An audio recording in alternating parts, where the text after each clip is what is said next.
Bonjour à tous, bonjour à tous, bonjour à tous. J'espère que vous allez très bien. Alors, dans cette vidéo, je vais raconter les secrets de mes abonnés, donc vos secrets. Évidemment en anonyme. Je remercie tous ceux qui ont accepté de se prêter au jeu en me livrant leurs secrets les plus sombres. Non.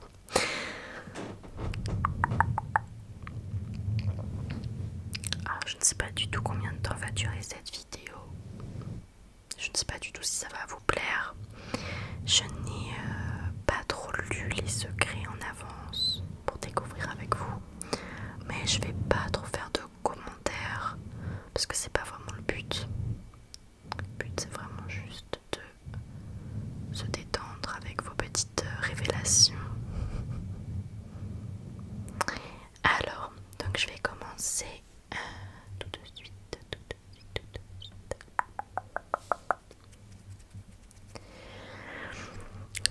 Le premier secret, le premier secret est: j'ai un gros crush sur un de mes amis, sauf qu'on est dans un groupe de potes avec une vibe assez familiale. Vu qu'on se connaît depuis l'enfance, donc impossible de savoir s'il est amical ou ambigu. Ça, je pense que tu es loin d'être la seule dans ce genre de situation. Si vous avez des conseils ou des commentaires à faire sur certains secrets, vous pouvez les faire en commentaire du coup. Je rêve encore beaucoup de mes ex, parfois positivement et d'autres fois pas du tout. Après, je sais pas depuis combien de temps tu es séparé, mais je pense que c'est pas forcément anormal. J'ai mis du sel dans le thé d'une collègue que je déteste pendant qu'elle était au WC. Ça, c'est le genre de secret qu'on adore. Ça me tue. J'oserais jamais faire un truc pareil, mais j'adore. Je ne ressens pas le manque. Personne ne m'a jamais manqué, même mes amis proches ou mes propres parents que j'aime pourtant. J'ai l'impression d'être anormale.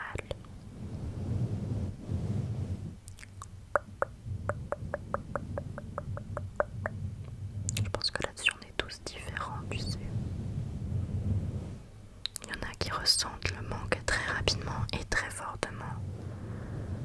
Alors je peux comprendre que ça te perturbe, mais d'un autre côté ça peut être vraiment une force de pas ressentir du manque dès que tu es éloigné de tes proches.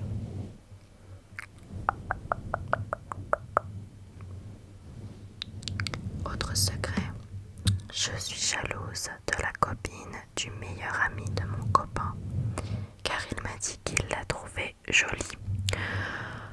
Alors là-dessus, je te rejoins totalement parce que je ressentirais la même chose. J'ai peur de ne pas trouver l'amour, le vrai. Ça, une fois de plus, je pense que tu es loin d'être la seule. Et honnêtement, je pense que si tu le trouveras.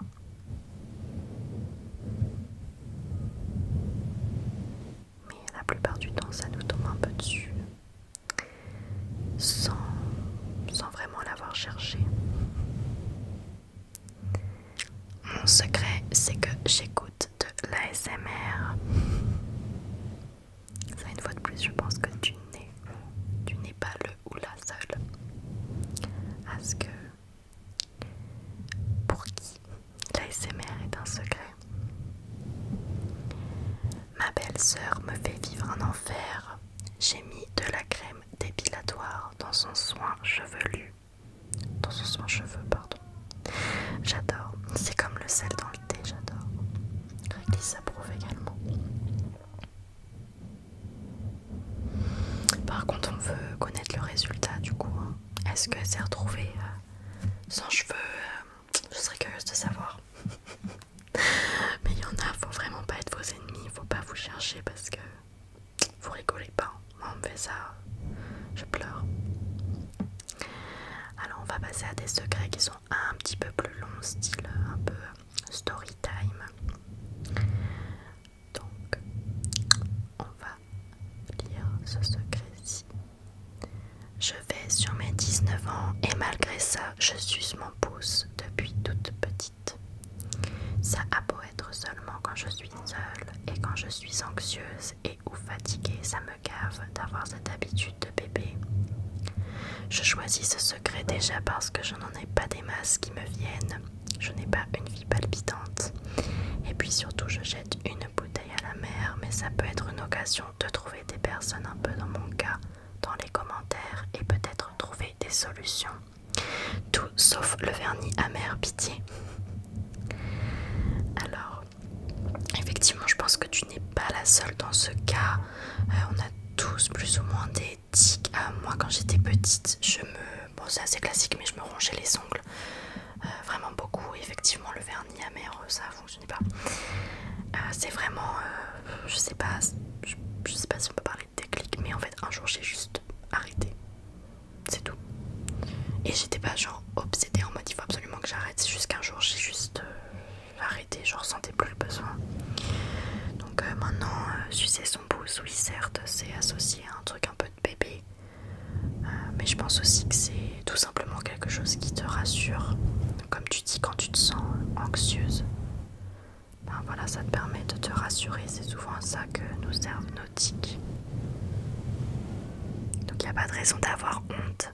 Chacun a ses tics. Par contre, je peux très bien comprendre que tu aies envie que ça s'arrête. Moi personnellement, je vous en avais déjà parlé, je crois vite fait. Je me gratte la tête. Je sais qu'il y en a d'autres qui le font. Ouais, quand je suis un peu en train de stresser ou de faire une activité qui ne m'occupe pas les mains, bah, je vais avoir tendance à me gratter la tête. C'est très très très énervant parce que je m'abîme beaucoup le cuir chevelu. Mais je suis comme toi, j'arrive pas à arrêter. Ça m'était passé pendant un moment et puis c'est revenu. Donc effectivement, si vous avez des conseils dans les commentaires, n'hésitez surtout pas. Alors on va voir un autre secret.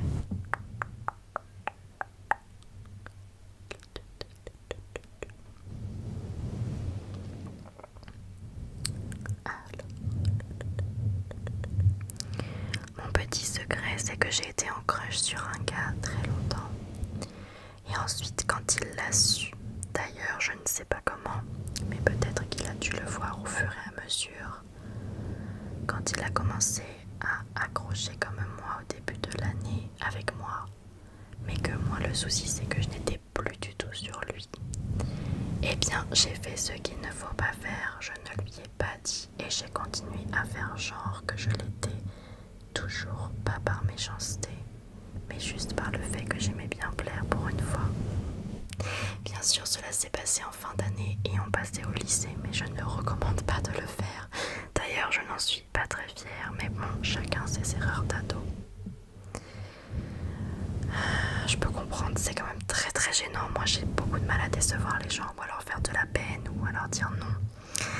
Donc, je pense que j'aurais eu tendance à faire comme toi parce que j'aurais pas assumé de dire bah c'est bien, maintenant tu m'aimes bien, mais moi je ne t'aime plus, je suis passée à autre chose.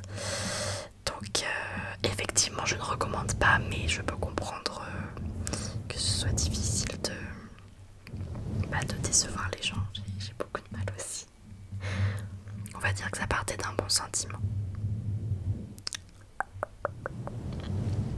Prochain secret.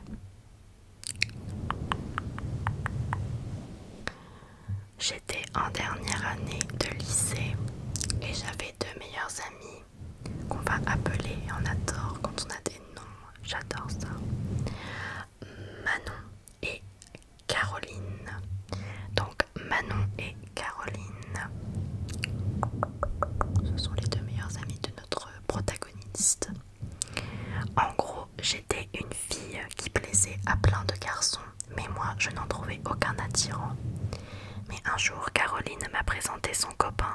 je le sens mal.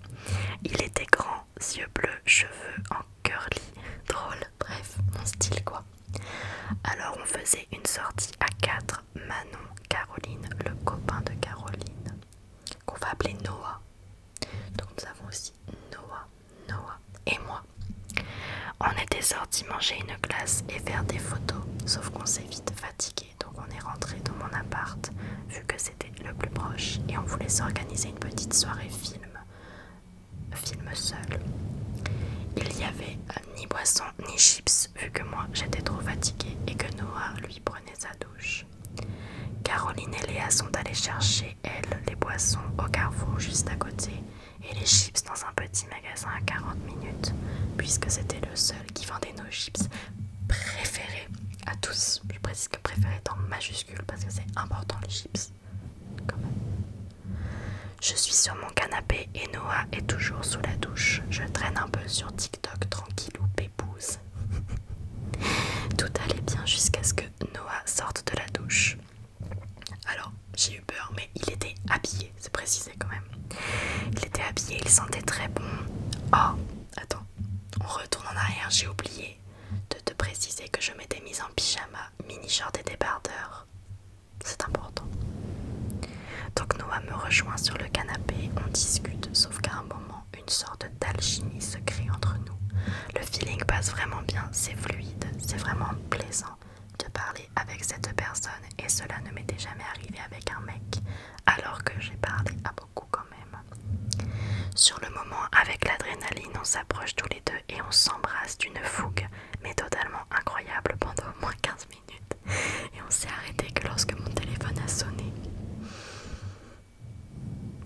À votre avis, c'est qui à l'appareil? Eh bien, c'est Caroline, la copine de Noah, et aussi la meilleure amie de notre protagoniste, qui était en bas et qui attendait que je vienne lui ouvrir. Noah et moi, on a fait un pacte, comme quoi rien ne sortirait d'ici. Je t'avoue que j'ai culpabilisé au moins 2 semaines. Je me sentais comme une connasse d'avoir fait ça. J'étais quel genre de pote en faisant ça? Enfin bref, pour finir, je ne lui ai jamais parlé de ce fameux soir et ils ont fini par se séparer. Et Noah et moi, on s'est mis ensemble 1 an après leur rupture. Cela ne me gênait pas étant donné que j'ai un peu perdu contact avec Caroline. Mais aujourd'hui, cela fait 3 ans qu'avec Noah, on vit une vie amoureuse épanouie. Et je pense qu'on était vraiment faits l'un pour l'autre, ce qui expliquait ce feeling et cette fougue incroyable pendant qu'on s'embrassait. Bah disons que c'est quand même un happy end, donc c'est plutôt positif. Après, c'est sûr que c'est pas très cool pour Caroline, mais je pense qu'effectivement ils étaient pas faits pour être ensemble. Puis des fois, on contrôle pas trop. C'est un truc plus fort que nous, quoi. En tout cas, je vous souhaite beaucoup de bonheur. Notre dernier secret pour aujourd'hui. Alors, j'ai 22 ans et depuis quelques années, j'ai un peu de mal dans ma vie, surtout scolairement. J'ai toujours eu de très bons résultats, mais j'ai beaucoup de mal à gérer ma vie en général. Bienvenue au club. C'est pas facile le début de la vingtaine. On nous demande de savoir ce qu'on veut faire et on est tous complètement paumés. J'ai enchaîné des épisodes de gros passages à vide où je suis en mode survie. Dans ce genre de moment, je suis emprisonnée par mes angoisses et par mon stress. Je n'arrive à rien faire, ni manger, ni dormir, ni prendre de douche. Mais tu n'es pas seule, sache-le. Je suis très instable, émotivement parlant. Mon image de moi-même est désastreuse. Un jour, je me sens la reine du monde. Le lendemain, je suis la pire chose qu'il ait jamais existé. Il m'arrive aussi d'avoir d'énormes sautes d'humeur et en particulier des crises de colère qui me paralysent et me donnent envie de m'arracher les cheveux. Mon entourage et surtout mes parents sont au courant que je ne vais pas très bien. Depuis septembre, mes parents m'ont conseillé d'aller voir ma généraliste pour que je puisse commencer les démarches pour aller mieux. Je pense qu'effectivement, c'est un premier pas vers une guérison. Pour eux, le seul problème était mon stress et mes angoisses. Je suis en appartement étudiant depuis des années, ils n'ont donc jamais trop été mis face au reste de mes problèmes. empoisonne la vie. On m'a conseillé d'aller voir un psychologue, c'est ce que je fais depuis septembre. Ça c'est très très très bien, c'est hyper courageux de faire ce pas-là. Néanmoins, au bout de quelques séances, le médecin m'a indiqué qu'il serait plus judicieux pour moi d'aller voir un psychiatre. Ouais, personnellement j'aime davantage les psychologues, mais on va dire que c'est pas du tout la même chose parce qu'un psychiatre c'est vraiment un médecin. Mon entourage n'est pas au courant. Pour eux, je vois toujours un psychologue. Ce nouveau professionnel de santé m'a diagnostiqué un trouble de la personnalité borderline. J'étais très inquiète car ce n'est pas vraiment ce à quoi je m'attendais. J'ai donc arrêté les séances car je me sentais mal face à ça, compréhensible. J'ai cherché un nouveau professionnel de santé qui finalement m'a diagnostiqué la même chose. Je prends à présent des antipsychotiques pour m'aider et absolument personne de mon entourage n'est au courant. Je ne sais pas trop pourquoi, peut-être par honte, par timidité, par peur de ne pas savoir comment aborder le sujet, ou peut-être car j'ai peur que leur image de moi change. Je sais que ce n'est pas du tout la bonne solution, j'ai besoin d'être entourée, je le sais, mais je ne peux pas me résoudre à en parler, j'espère naïvement que cela disparaisse pour que je continue tranquillement ma vie sans jamais en parler à personne. Je te comprends à 1000%, c'est encore très tabou comme sujet, la santé mentale, d'autant plus quand on finit par être diagnostiqué et par avoir un traitement, c'est tout de suite associé à mais cette personne est folle ou elle est totalement en dépression. Ça reste quand même très connoté, même si je trouve que de moins en moins, mais je peux complètement comprendre que tu aies pas envie d'en parler. Après, faut pas non plus que tu te sentes obligé d'en parler, c'est quelque chose qui te concerne. T'es majeur et vacciné. Si tu n'as pas envie d'en parler, c'est aussi ton droit. Ça ne regarde que toi. Maintenant, si, comment dire, tu sens que ça pourrait te faire du bien de te confier sur ça et que les personnes qui te sont le plus proches soient au courant, même si tu as peur de leur réaction, et honnêtement, je pense que t'as pas de raison parce que si tes parents t'ont conseillé d'aller voir une psy, c'est quand même qu'ils ont conscience qu'il y a pas un problème, mais quelque chose qui te dérange, qui nécessite une prise en charge. Donc c'est pas déjà des personnes qui associent le psy à la folie. Donc ça veut dire qu'ils sont quand même un minimum ouverts d'esprit s'ils t'ont dirigé vers un psy. Donc moi je pense que tu n'as pas de raison d'avoir peur de leur réaction. Maintenant je le comprends parfaitement et il faut que tu fasses comme tu le sens toi, parce que ça ne regarde que toi. Et en tout cas sache que aller voir un psy, il n'y a aucune honte. Je pense que tout le monde devrait voir un psy, honnêtement. Surtout les psychologues. Moi j'aime pas trop les psychiatres, sûrement parce que j'ai pas réussi à en trouver un qui me corresponde vraiment. Je trouve que les psychiatres, en fait vu que c'est des médecins, ils ont surtout envie de prescrire des médicaments. Et souvent quand je parle en fait, ils vont dire ah d'accord, donc vous avez telle chose, bon voilà tel médicament pour un peu régler ce problème là, mais j'aimerais plutôt une thérapie tout simplement. Et c'est pas facile à trouver, faudrait plutôt se tourner vers des psychologues ou des psychanalystes, mais c'est pas remboursé tout simplement, et je suis étudiante donc c'est pas trop dans mes moyens. Mais toi si tu te sens à l'aise avec ce psychiatre, si du coup tu ne vois plus ta psychologue, c'est ça le plus important. Si le traitement te fait du bien, c'est ça le plus important. Et il n'y a aucune honte à se soigner pour aller mieux. En tout cas, cette personne s'excusait de finir avec un secret un petit peu déprimant, mais c'est pas déprimant du tout, t'inquiète pas.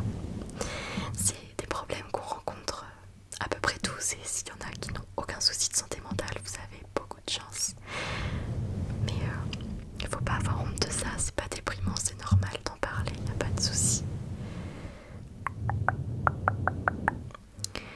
Mais en tout tout cas, j'espère que cette vidéo vous aura plu. Si c'est le cas, eh bien dites-moi si vous voudriez un épisode 2 de Je raconte les secrets de mes abonnés. Je remercie encore tous ceux qui ont participé, qui nous ont confié leurs secrets.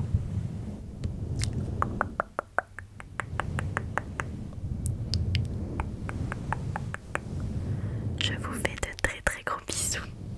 Et normalement on se retrouvera la semaine prochaine